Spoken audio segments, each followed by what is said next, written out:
Obviously, Colorado played yesterday, a hard-fought, tough game against the Tampa Bay Lightning. It seems like it's almost a rivalry forming between those two teams, despite being in different conferences. Let's jump into it, Prez. What are your thoughts? Colorado and Minnesota. Yeah, Andrew. So I put this up as a free pick for my clients last night. Look, I'll tell you, if I didn't have a 5% play today in NHL, this would be a bet. I just didn't want to have, I'm on a 7-0 run. I got a 5% play. I'm going to take it easy. Take it easy, Prez. Calm down, relax, mellow out. So I put it up as a free play, and I'll tell you right off the bat, I tossed and turned over releasing this play. I love the under in this game. The Avs, they're one of the biggest under teams in hockey, 19-30 to the under. Minnesota is 22-29 to the under. Minnesota has gone under 7 of their last 9 games. This Wild team has not scored more than 3 goals in 10 straight games, and they've scored only 1 goal in 3 of their last 4. Without Cale Makar, their quarterback, Colorado is also struggling to put up goals. I understand they put up a 3 spot yesterday and a 5 spot against Florida, but before that,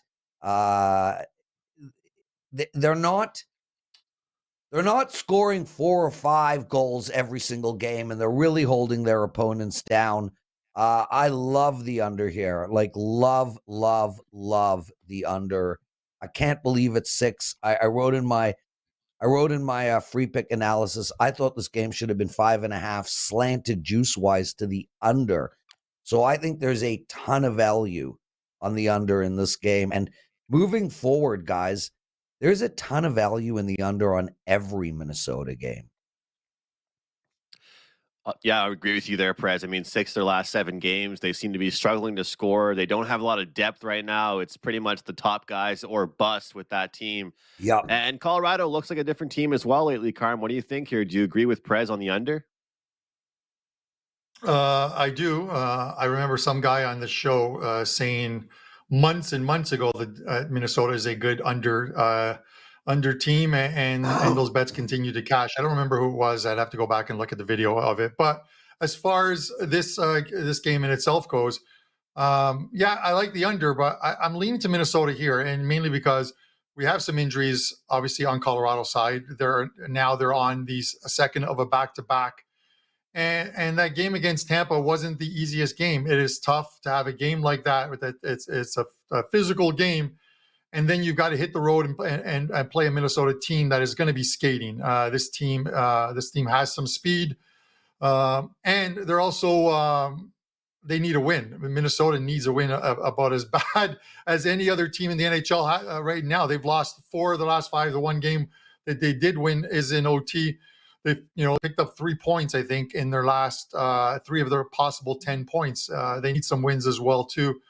And again, they catch a team without Makar. I'm not sure of the other players I mentioned on yesterday's show that were out, if they're back into the lineup here. But catching Colorado back-to-back, only 5 times Colorado's been in a back-to-back this season. They've won 3, lost a couple. So not a big database of back-to-backs for them this season. Minnesota's 140-ish here. I'm going to take it at 140.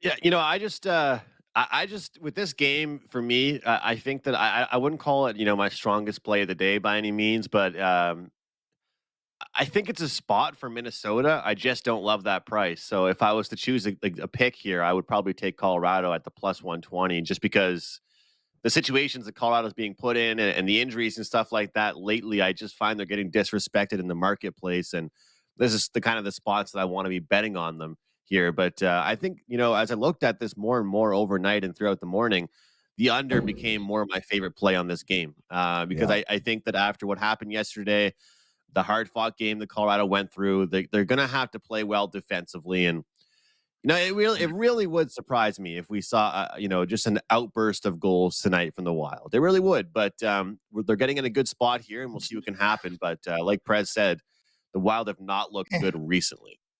I know you're chomping at the bit, Carmine. Yeah, Carmine no, this is like He heard me disagree I'm with gonna him, throw Prez, and he's I'm gonna chomping no, at I'm the gonna bit. throw this right back at you because yesterday it was funny because you're like, Carm, quickly, do you think? And then I went off on like a 90-second diatribe or what have you. But I don't think the bookmakers are disrespecting Colorado at all. I think they know the talent that team has. But I think when you're missing the guys that they're missing, you know what I mean? Like you take McCarr out of that, they're already missing Landeskog. So that's already baked into the Yeah.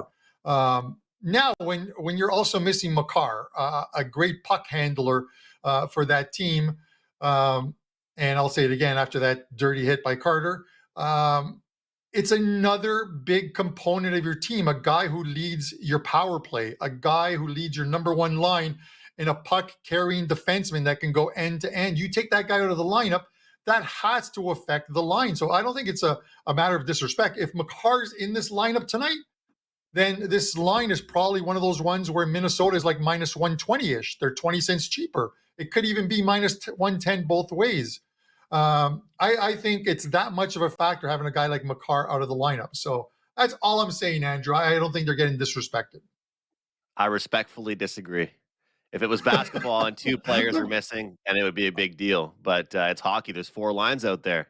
You know, the Colorado Avalanche are still talented. Minnesota has 3 wins their last 10 games. 2 of them are against Philadelphia and I think the Blackhawks.